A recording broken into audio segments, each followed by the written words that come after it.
لله الأسماء الحسنى فادعوه بها وذروا الذين يلحدون في أسمائه سيجزون ما كانوا يعملون.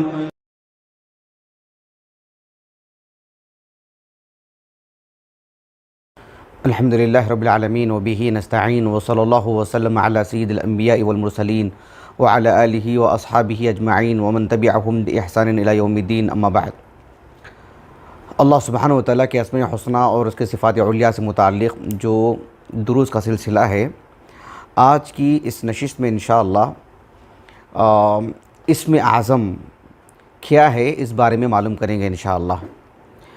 ہم لوگ چھوٹی عمر سے اور جو رسمی طور پر جو طالب علمی کا جو دور ہوتا ہے اس وقت سے اس بات کو سنتے آ رہے ہیں واعظین کی زبان سے، اور پھر متعدد پوسٹ میں اور جو پوسٹر وغیرہ ہوتے ہیں اور دعائیہ کلمات پر مبنی جو چھوٹے موٹے اشتہارات یا جو ہے حتیٰ کہ کیلنڈر وغیرہ میں جو دعائیں لکھی ہوئی رہتی ہیں اس میں اسم اعظم اس کو ہم نے بکثرت پڑھا. تو آج جو ہے انشاءاللہ آج کی اس نشست میں اور آنے والی نشست میں اسم اعظم یا عربی زبان میں اس قاعدے کی بنیاد پر کہیں گے الاسم الاعظم، اس کا معنی مفہوم کیا ہے، آیا یہ حدیث مبارکہ سے ثابت شدہ ہے یا من گھڑت ہے، اگر ثابت شدہ ہے تو جو ہے اس کا صحیح مفہوم کیا ہے، ان سب چیزوں سے متعلق ہم بات کریں گے انشاءاللہ. بنیادی بات یہ ہے کہ الاسم الاعظم یہ ثابت شدہ ہے، یہ کوئی یعنی ایک موضوعات کی قبیل سے نہیں ہے. تو قطعیت کے ساتھ یہ چیز ثابت ہے. اللہ کے رسول علیہ السلام کی متعدد احادیث مبارکہ ہیں جس میں اللہ سبحانہ وتعالیٰ کے اسماء حسنہ میں سے یعنی کچھ اسماء حسنہ کو الاسم الاعظم کہا گیا ہے. اس سلسلے میں کئی ایک باتیں ہیں جو آج کی اس نشست میں بھی میں آپ کے سامنے رکھوں گا انشاءاللہ. آنے والی نشست میں تو کچھ زیادہ ہی تفصیل کے ساتھ رکھوں گا باذن اللہ تعالی. الاسم الاعظم ایک شرعی اصطلاح ہے. اس سلسلے میں ہر چیز ثابت شدہ ہونی چاہیے. لوگوں کی بنی باتوں سے جہاں ہم پرہیز کرتے ہیں، اجتناب کرتے ہیں، گریز کرتے ہیں اور اس کو ہمارے معتقدات کا حصہ بننے نہیں دیتے ہیں، بالکل جو مسلمات ہیں، جو ثابت شدہ چیزیں ہیں ان کو تسلیم کرنا یہ بھی ضروریات میں سے ہے. اس کا انکار نہیں ہونا چاہیے. لیکن ہم دیکھتے ہیں کہ بعض اہل علم الاسم الاعظم کو لے کر کے تین طرح کے ہمیں فریق دکھتے ہیں. اہل علم کا ایک طبقہ وہ ہے جو یہ سمجھتے ہیں کہ الاسم الاعظم یہ کتاب و سنت سے ثابت ہے، لیکن اس کا معنی مفہوم لینے میں وہ ایک الگ نقطہ نظر رکھتے ہیں. یعنی اللہ سبحانہ وتعالیٰ کے اسماء حسنہ میں کچھ ناموں پر فضیلت ہے. قرآن کل کا کل اللہ رب العالمین کا کلام ہے، لیکن قرآن کا ایک حصہ قرآن کے دیگر حصے پر یعنی اللہ سبحانہ وتعالیٰ ہی کی طرف سے وہ فضیلت رکھتی ہے وہ کچھ آیاتیں. تو یہ ثابت شدہ چیزیں ہیں. تو اہل علم کی ایک جماعت نے الاسم الاعظم کو تسلیم کیا کتاب و سنت کی روشنی میں، لیکن اس کے معنی مفہوم سے متعلق یہ کہا کہ اللہ سبحانہ وتعالیٰ کا کوئی نام کسی نام سے افضل نہیں ہے. اللہ رب العالمین کا کلام قرآن مجید کا کوئی حصہ کسی حصے سے افضل نہیں ہے. یہ ایک یعنی طبقہ ہے اہل علم کا. جمہور اہل علم نے اس بات کو کہا کہ الاسم الاعظم کتاب و سنت سے ثابت ہے، اور جو ہے یعنی اللہ رب العالمین کے کچھ اسماء حسنہ کی افضلیت بھی ثابت ہے. ایک فریق کو ہم دیکھتے ہیں جنہیں ہم یہ نہیں کہہ سکتے کہ وہ اہل علم میں سے ہیں، وہ صوفیہ میں سے ہیں، غلاۃ صوفیہ میں سے ہیں. اہل علم نے ان پر خوب رد کیا ہے. صوفیہ میں وہ ہیں جو اہل علم کا بھی ایک طبقہ ہے، لیکن جو غلاۃ صوفیہ ہیں تو جنہوں نے یہ ایک طرح کا جو ہے فکرہ عام کر دیا کہ جو ہے یعنی کیا کہتے ہیں کہ اسم اعظم کوئی ایسا نام ہے جو اللہ رب العالمین خاص بندوں کو دیتے ہیں، الہام کرتے ہیں، اور جو ہے گویا کہ ایک طرح سے خوارق عادہ جسے کہتے ہیں ایک طرح کی کرامت جسے کہتے ہیں ہم، جیسے اولیاء کی کرامتیں جو عام طور پر عامت الناس میں جو چیزیں مشہور ہو چکی ہیں، کرامت اولیاء ایک برحق چیز ہے، لیکن اس سے متعلق جو غلط چیزیں بہت عام ہوئی ہیں اس میں یہ بھی ہے کہ اسم اعظم کوئی خاص ایسا نام ہے جو اللہ رب العالمین ہر کسی کو نہیں دیتے ہیں. یہ تو بالکل ایک یعنی غلو ہے اور یہ اسلامی تعلیمات کا حصہ نہیں ہے. صحیح موقف یہی ہے کہ اسم اعظم یہ کتاب و سنت سے ثابت ہے اور اس کا اپنا ایک معنی مفہوم ہے جسے ہم انشاءاللہ آنے والی نشست میں آپ کے سامنے رکھیں گے، یعنی آنے والے ہفتے میں. آج کے اس درس میں جو مجھے آپ کو بتانا ہے وہ یہ کہ اسم اعظم یا الاسم الاعظم یہ کتاب و سنت سے ثابت ہے.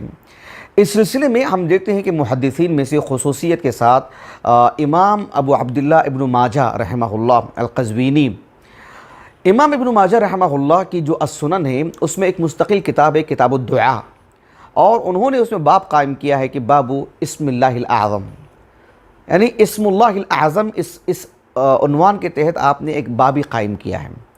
امام ابن ماجہ رحمہ اللہ نے اس باب کے تحت جو احادیث لے کر کے آئے ہیں ان احادیث کو میں آپ کے سامنے رکھوں گا انشاءاللہ کچھ تفصیلی دراسے کے ساتھ. بقیہ اس سلسلے میں اہل علم کے جو موقف ہے، اہل السنہ کے یعنی جمہور اہل علم کا جو موقف ہے، اور کچھ اصحاب علم جو اہل السنہ ہی میں سے ہیں، اعلام افاضل بڑے بڑے علماء میں سے ہیں، لیکن انشاءاللہ ہم ان کے موقف کو بھی رکھیں گے اور ان کا جو موقف مرجو ہے اس کو بھی ہم بتائیں گے آپ کو باذن اللہ تعالی. ایک حدیث مبارکہ جسے امام ابن ماجہ رحمہ اللہ نے اس باب کے تحت لائے ہیں، اسماء بنت یزید ابن السکن رضی اللہ عنہا جو ام سلمہ کی کنیت یا ام عامر کی کنیت سے جو ہے مطلب مشہور ہوئے. ام سلمہ جو ہے راجے ہیں، اسماء بنت یزید ابن السکن رضی اللہ عنہا صحابیہ، یہ کہتی ہیں کہ اللہ کے رسول علیہ الصلوۃ والسلام سے میں نے یہ کہتے ہوئے سنا، آپ علیہ الصلوۃ والسلام نے فرمایا کہ اسم اللہ الاعظم فی ہاتین الآیتین، کہ اللہ سبحانہ وتعالیٰ کا یعنی وہ جو عظیم نام ہے اسم اعظم، کہا کہ وہ ان دو آیتوں میں ہیں. وہ دو آیتیں کون سی ہیں؟ آپ علیہ الصلوۃ والسلام نے ایک سورۃ البقرہ کی آیت کریمہ کی تلاوت فرمائی آپ نے، یعنی اس کو مبہم نہیں رکھا اللہ کے رسول نے کہ ایک سورۃ البقرہ میں ایک سورۃ آل عمران میں، آپ نے آیت کریمہ کی تلاوت فرمائی. کہا کہ سورۃ البقرہ والی جو آیت کریمہ ہے اللہ تعالیٰ نے فرمایا وَإِلَٰهُكُمْ إِلَٰهٌ وَاحِدٌ لَا إِلَٰهَ إِلَّا هُوَ الرَّحْمَٰنُ الرَّحِيمُ. اس میں دیکھیے کتنے نام ہیں اللہ رب العالمین کے، وَإِلَٰهُكُمْ إِلَٰهٌ وَاحِدٌ. الہ، الالہ یہ بھی اللہ رب العالمین کا ایک نام ہے. اور وَإِلَٰهُكُمْ إِلَٰهٌ وَاحِدٌ لَا إِلَٰهَ إِلَّا هُوَ یعنی فخر الدین الرازی نے، انشاءاللہ میں آنے والے درس میں اس کو رکھوں گا باذن اللہ تعالی، فخر الدین رازی نے ہوا کو بھی اسم اعظم کے طور پر بتایا ہے. یعنی کیسے بتایا ہے، اس کی نوعیت کیا ہے، کس اعتبار سے انہوں نے اس کو اسم اعظم کے طور پر بتایا ہے ہوا کو، انشاءاللہ وہ میں آنے والے درس میں رکھوں گا آپ کو، انشاءاللہ آنے والے درس میں بتاؤں گا. کہا کہ لا الہ الا ہوا الرحمن الرحیم. الرحمن الرحیم اللہ رب العالمین کے دو نام اس آیت کریمہ میں ہیں. الہ عمومی معنی میں یا اللہ سبحانہ وتعالیٰ کے لیے جو خاص ہے، الہ اللہ رب العالمین ہی کے لیے کہا جاتا ہے.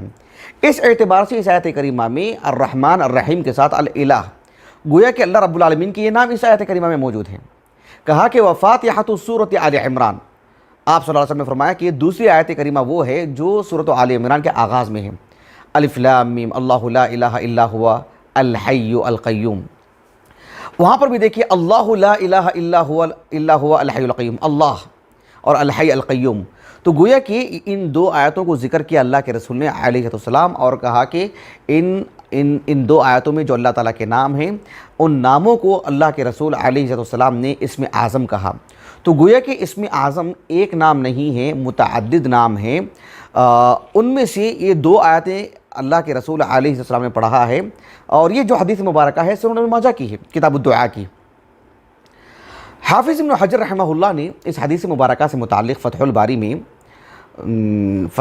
میں جو کتاب الدعوات ہے، صحیح بخاری میں جو کتاب الدعوات ہے اس کی جو شرح لکھی ہے ابن حجر رحمہ اللہ نے صحیح بخاری کی. تو کتاب الدعوات میں آخر باب سے پہلے ایک باب ہے کہ للہ مئۃ اسم غیر واحدۃ غیر اسم واحد، تو یا غیر واحدۃ. اس باب کے تحت امام بخاری رحمہ اللہ نے جو معروف حدیث ابی ہریرہ لے کر کے آئے ہیں اس کی بہت ہی مفصل تخریج کی حافظ ابن حجر نے رحمہ اللہ، اور اس حدیث مبارکہ سے متعلق متعدد معلومات، تقریباً میں سمجھتا ہوں 20 صفحات پر مشتمل ہے. حافظ ابن حجر رحمہ اللہ کا لکھا 20 صفحات، آپ اندازہ لگا لیجئے کہ کس قدر اس میں جو ہے مطلب آپ نے طول دیا ہے، متعدد ناحیوں سے آپ نے گفتگو کی ہے۔ اس حدیث مبارکہ سے متعلق کہ اسماء حسنہ میں سے اسم اعظم کون کون سے نام ہیں، اہل علم نے کون کون سے نام ذکر کیے ہیں، ان میں سے اس حدیث مبارکہ کی بنیاد پر جو حدیث اسماء بنت یزید رضی اللہ عنہا، ابن حجر رحمہ اللہ نے اس حدیث مبارکہ کا بھی ذکر کیا اور کہا کہ اخرجہ اصحاب السنن الا النسائی، کہا کہ یہ حدیث مبارکہ سنن اربعہ کی ہے، یعنی اصحاب السنن نے اس کی تخریج کی ہے سوائے امام نسائی کے رحمہ اللہ۔ تو گویا کہ سنن ترمذی، سنن ابن ماجہ اور سنن ابی داؤد میں حدیث مبارکہ موجود ہے، سنن نسائی میں نہیں ہے۔ حافظ ابن حجر رحمہ اللہ نے کہا کہ سنن ترمذی کا جو نسخہ ہے اس میں امام ترمذی رحمہ اللہ نے اس حدیث مبارکہ کو درج کر کے اس کو حسن کہا ہے، کہا کہ حسنہ وفی نسخۃ صححہ، کہا کہ سنن ترمذی کا ایک نسخہ میرے پاس ہے، امام ابن حجر کہتے ہیں حافظ ابن حجر، جس میں امام ترمذی رحمہ اللہ نے اس حدیث کو حسن کہا ہے، ایک اور نسخہ بھی ہے سنن ترمذی کا جس میں اس حدیث مبارکہ کو امام ترمذی رحمہ اللہ نے صحیح کہا ہے۔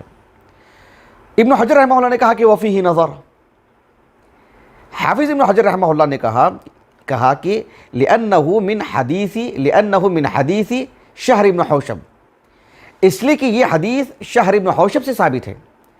صحابیہ جو ہے نا اسماء بنت یزید رضی اللہ عنہا، ان کے شاگرد ہیں شہر ابن حوشب، اوسط تابعین میں سے ہیں، 112 ہجری سے وفات ہے ان کا، کتب ستہ کے روات میں سے ہیں، امام بخاری رحمہ اللہ کے علاوہ جو بقیہ جو مؤلفین ہیں کتب ستہ کے سبوں نے اپنی اپنی حدیث کی کتابوں میں ان کی روایت لائے ہیں سوائے صحیح بخاری کے۔ البتہ امام بخاری رحمہ اللہ نے الادب المفرد میں لائے ہیں، 112 ہجری سے وفات ہے۔ شہر ابن حوشب رحمہ اللہ، ان پر بہت کلام ہے، ان پر تو مکمل دراسہ ہوا ہے، 5 جلدوں پر ہمارے پاس کتاب ہے الحمدللہ۔ تو یعنی اصلاً یہ ضعیف ہے، اس اعتبار سے حافظ ابن حجر رحمہ اللہ نے کہا کہ یہ حدیث شہر ابن حوشب سے ثابت ہے، تو یہ حدیث ضعیف ہے سندن، کیسے جو ہے امام ترمذی رحمہ اللہ نے صحیح کہا، جو ایک نسخے سے ہم تک یہ بات ملتی ہے جو امام ترمذی کا لکھا ہے، یا ایک اور نسخہ جو امام ترمذی کا ہمیں ملا ہے اس میں تو حسن والی بات آتی ہے، دونوں بھی باتیں ہوں لیکن بہرحال یہ بات کسی طور پر بھی درست نہیں ہے۔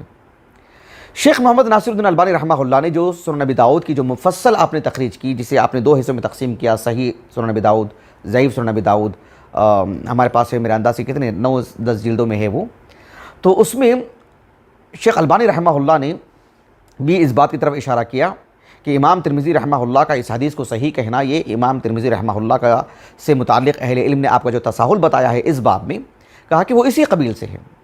اور شیخ البانی رحمہ اللہ نے علامہ المنذری کے بھی حوالے سے کہا کہ انہوں نے بھی رد کیا ہے امام ترمذی رحمہ اللہ کا ان کے صحیح کہنے پر۔ بہرحال شیخ البانی رحمہ اللہ نے اس حدیث کو حسن کہا ہے، لیکن محض اس حدیث کی اس سند کی بنیاد پر نہیں، بلکہ سنن ابن ماجہ کی یہ جو روایت ہے اس کے بعد امام ابن ماجہ رحمہ اللہ نے جو ابو امامہ الباہلی رضی اللہ عنہ سے جو ایک اور حدیث لے کر کے آئے ہیں، اس حدیث کو بطور شاہد ٹھہرا کر کے شیخ البانی رحمہ اللہ نے اس حدیث کو حسن کہا ہے۔ ابو امامہ الباہلی رضی اللہ عنہ سے مروی جو حدیث ہے، ایک تابعی ہیں جن کا نام ہے قاسم ابو عبد الرحمن الشامی، 112 ہجری سے وفات ہے ان کا بھی۔ تو اس حدیث سے متعلق شیخ البانی رحمہ اللہ نے سلسلۃ الاحادیث الصحیحہ کی 2 جلد میں، میرے انداز سے صفحات کی اگر بات کرتے تو 300 صفحات یا 200 صفحات سے آگے، 300 صفحات کے قریب آس پاس میں اس کی تخریج کی ہے شیخ البانی رحمہ اللہ نے، اور اس حدیث کو حسن کہا ہے۔ تفصیلی معلومات وہاں پر دیکھ لیجیے اگر کسی کو میسر ہو اور کسی کو ضرورت ہو۔ یہ جو حدیث مبارکہ ہیں، قاسم ابو عبد الرحمن الشامی رحمہ اللہ وہ کہتے ہیں کہ ابو امامہ الباہلی رضی اللہ عنہ سے میں نے اس بات کو سنا کہ آپ علیہ الصلوۃ والسلام کی حدیث مبارکہ انہوں نے ہم کو سنائی کہ آپ علیہ الصلوۃ والسلام نے فرمایا کہ اسم اللہ الاعظم اذا دعی بہ اجاب فی صور 3، کہا کہ اسم اعظم، اللہ رب العالمین کا جو اسم اعظم ہے، جس نام کی مدد سے، جس نام کے وسیلے سے، جس نام کے واسطے سے اللہ سے دعا اگر کوئی بندہ کرتا ہے تو اس کی دعا قبول ہو جاتی ہے۔ کہا کہ وہ قرآن مجید کی 3 صورتوں میں ہے، فی صور 3، فی البقرۃ وفی آل عمران وفی طٰہٰ، 3 صورتوں کے نام ذکر کیے اللہ کے رسول نے صلی اللہ علیہ وسلم۔ یہ جو ابو امامہ الباہلی رضی اللہ عنہ صحابی رسول ہیں جنہوں نے اس حدیث کو سنایا، ان کے شاگرد جن کا نام ہے قاسم ابو عبد الرحمن، ان کے والد کا نام بھی عبد الرحمن ہے، قاسم بن عبد الرحمن، یعنی کنیت ابو عبد الرحمن ہے، 112 ہجری سن وفات ہے ان کا، بھی اوسط تابعین میں سے ہیں۔ کتب ستہ کی سبھی کتابوں میں آپ کی مرویات ہیں سوائے شیخین کے، سوائے صحیح بخاری صحیح مسلم کے۔ البتہ امام بخاری رحمہ اللہ نے یعنی الادب المفرد میں ان کی روایت لائے ہیں۔ یہ قاسم ابو عبد الرحمن رحمہ اللہ کہتے ہیں کہ فلتمستو، یعنی کہتے ہیں کہ میں نے تلاش کیا کہ تین جو صورتیں اللہ کے رسول نے کہا نا علیہ السلام کہ اسم اللہ الاعظم اذا دعی به اجاب فی سور ثلاث، ایک البقرہ، ایک آل عمران اور تیسرا سورۃ طٰہٰ، کہا کہ میں نے تینوں صورتوں میں جو ہے اس سلسلے میں جو ہے میں نے دراسہ کیا اور میں نے تلاش کیا، کھوج میں رہا ہے اس کی۔ کہا کہ انہوں نے 3 آیتیں بتائیں، کہا کہ وفی البقرۃ آیۃ الکرسی، اللہ لا الہ الا هو الحی القیوم۔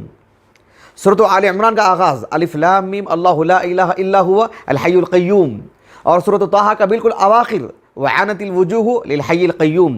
تو گویا کہ اس حدیث مبارکہ کی روشنی میں اسم اعظم کیا ہے؟ الحی القیوم۔ پہلی جو حدیث مبارکہ تھی اس حدیث کی روشنی میں اللہ، اور اسی طرح سے اسم اللہ رب العالمین کا ایک نام ہے اللہ، اور جو الرحمن، الرحیم، الحی، القیوم، 5 نام ملتے ہیں اگر ہم پہلی حدیث مبارکہ کو سامنے رکھتے ہیں، اور اس حدیث مبارکہ میں الحی القیوم ہی نام ملتے ہیں 3 آیتوں کی روشنی میں۔ تو گویا کہ اسم اعظم اللہ کے رسول علیہ السلام نے متعدد ناموں سے متعلق بتائے ہیں۔ ایک تیسری حدیث مبارکہ ہے جو انس بن مالک سے ثابت ہے رضی اللہ عنہ۔ انس بن مالک رضی اللہ عنہ سے جو حدیث ثابت ہے وہ سنن ابی داؤد، سنن ابی داؤد کی کتاب الصلاح میں باب الدعاء اس عنوان سے آپ نے باب قائم کیا ہے۔ سنن ترمذی میں بھی وہ حدیث مبارکہ ہے، لیکن امام ترمذی نے کوئی یعنی عنوان قائم نہیں کیا اس پر، بدون ترجمہ۔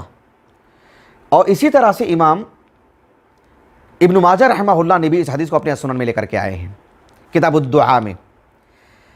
یہ جو حدیث و انس ہے اپنی سیاق سباق سے، اپنی سبھی تفصیلات جو جس کے اندر زیادہ کلمات، زیادہ معانی اور جو ہے مکمل تصویر سامنے آتی ہے، سبھی باتیں سامنے آتی ہیں، وہ امام نسائی رحمہ اللہ کی السنن سے جو کتاب الصحوح میں ہے۔ انس بن مالک رضی اللہ عنہ کہتے ہیں کہ کنت جالسا مع النبی صلی اللہ علیہ وسلم، میں اللہ کے رسول صلی اللہ علیہ وسلم کے ساتھ، کنت مع النبی صلی اللہ علیہ وسلم جالسا، میں اللہ کے رسول کے ساتھ بیٹھا ہوا تھا، ورجل قائم یصلی، ایک صاحب کھڑے ہو کر کے نماز پڑھ رہے تھے، یعنی حالت قیام میں تھے۔ فلما رکع وسجد وتشہد دعا، کہا کہ جب انہوں نے رکوع کیا، سجدہ کیا، تشہد میں بیٹھے تو تشہد سب پڑھ لینے کے بعد آخر میں انہوں نے دعا کی، وقال فی دعائہ، اس دعا میں انہوں نے کیا پڑھا؟ بلند آواز سے پڑھ رہے تھے۔ کیا پڑھا انہوں نے تشہد میں بیٹھ کر کے؟ بالکل ساری چیزیں، التحیات للہ والصلوات، درود ابراہیمی، سب پڑھنے کے بعد آخر میں انہوں نے جو دعا کی، کہا کہ اللہم انی اسألک بأن لک الحمد المنان بدیع السماوات والارض یا ذا الجلال والاکرام یا حی یا قیوم اللہم انی اسألک۔ یہ دعا کی انہوں نے۔ اس حدیث مبارکہ کو میں نے اسماء الحسنہ کی کلاس میں کئی مرتبہ ذکر کیا، جب اللہ رب العالمین کا ایک نام تھا المنان، اس سے متعلق ہم نے 2 نشستوں میں درس دیے تھے، تبھی بھی میں نے اس حدیث مبارکہ کو تفصیل سے پڑھا تھا، سنایا تھا، بتایا تھا۔ اور اسی طرح سے بدیع السماوات والارض، اس سے متعلق بھی تفصیلی درس تھا، تو تب بھی میں نے اس حدیث کو سنایا تھا۔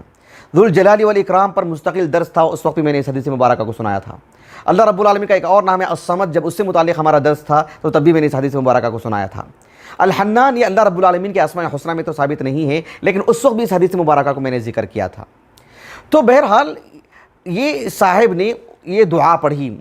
جب وہ نماز سے فارغ ہوئے تو اللہ کے رسول نے صحابہ سے پوچھا کہ تدرون بما دعا، کیا تمہیں اس بات کا علم بھی ہے کہ انہوں نے یعنی کیا دعا، یعنی کس چیز سے وہ دعا کر دی انہوں نے، یعنی اپنی دعا میں انہوں نے کیا ذکر کر دیا؟ سبحان اللہ، اللہ رب العالمین کے کن کن ناموں کا ذکر کیا انہوں نے دعا میں، کس چیز کو اللہ سبحانہ وتعالی کے سامنے رکھا ہے اس بندے نے؟ صحابہ نے کہا کہ اللہ ورسولہ اعلم۔ آپ صلی اللہ علیہ وسلم نے کہا فوالذی نفسی بیدہ لقد دعا اللہ باسمہ العظیم۔ العظیم وہ سنن نسائی کے الفاظ ہیں۔ العظیم اس کو آپ اپنے ذہن میں رکھیے گا، کیونکہ جب ہم آنے والا درس ہوگا وہاں پر اہل علم جو یہ کہتے ہیں کہ اللہ کے اسماء الحسنہ میں کوئی ایک دوسرے پر تفاضل نہیں ہے، وہ العظیم اس لفظ سے بھی استدلال کرتے ہیں۔ لیکن الاعظم جو سنن ابی داؤد کا لفظ ہے، الاعظم متعدد احادیث میں ہے، لیکن یہاں سنن نسائی میں العظیم کا لفظ ہے، لقد دعا اللہ باسمہ العظیم اذا دعی به اجاب واذا سئل به اعطى۔ انہوں نے اللہ رب العالمین کے ان ناموں کو ذکر کیا ہے جو کہ اسم اعظم ہیں. ان ناموں کی مدد سے اگر اللہ سبحانہ و تعالیٰ سے دعا کی جاتی ہے اللہ قبول فرما لیتے ہیں.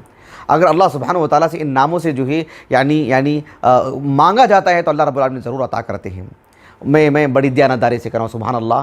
میں نے متعدد مقامات پر اس حدیث مبارکہ کی روشنی میں جو ہے اس دعا کو پڑھا. سبحان اللہ العظیم, اللہ کی غیبی مدد آتی ہے. سبحان اللہ العظیم, اللہ کی غیبی مدد آتی ہے. اللہم انی اسألک بأن لک الحمد المنان بدیع السماوات والارض یا ذا الجلال والاکرام یا حی یا قیوم اللہم انی اسألک.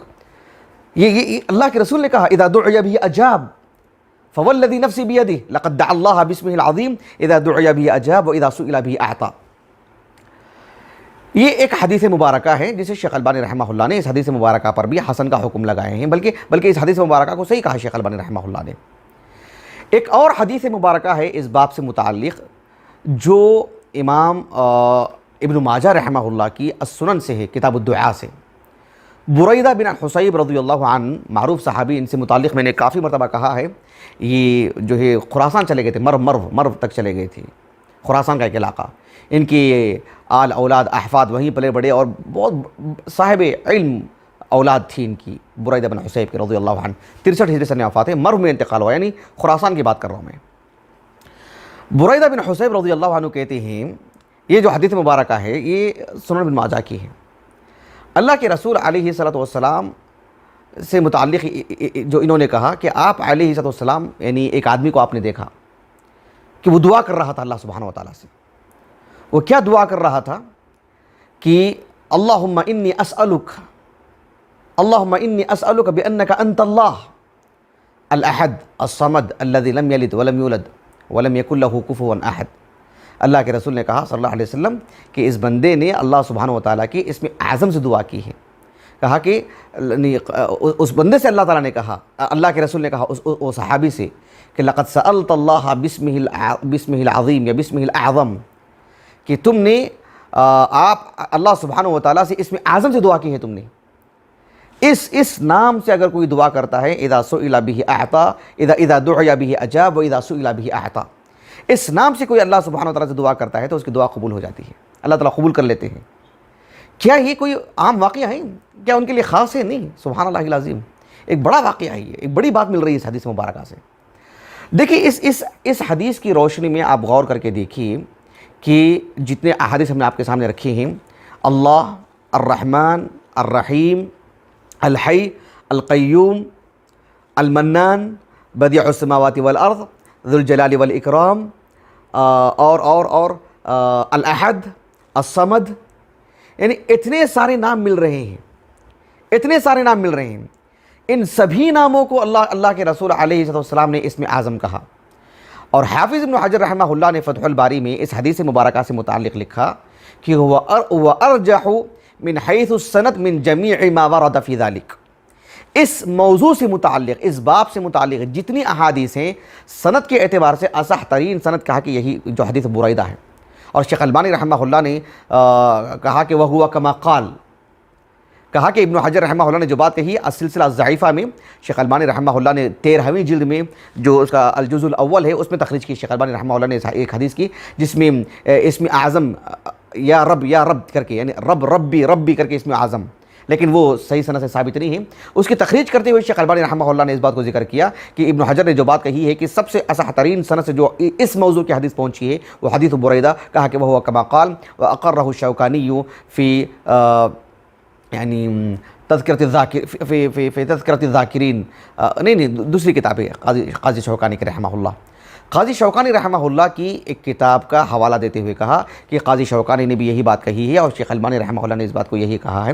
بہرحال کہنے کا مقصود یہ ہے کہ یہ جو احادیث ہم نے آپ کے سامنے رکھی ہیں, دیگر احادیث بھی ہیں جس میں اسم اعظم کی صراحت ہے لیکن سندن صحیح نہیں ہے.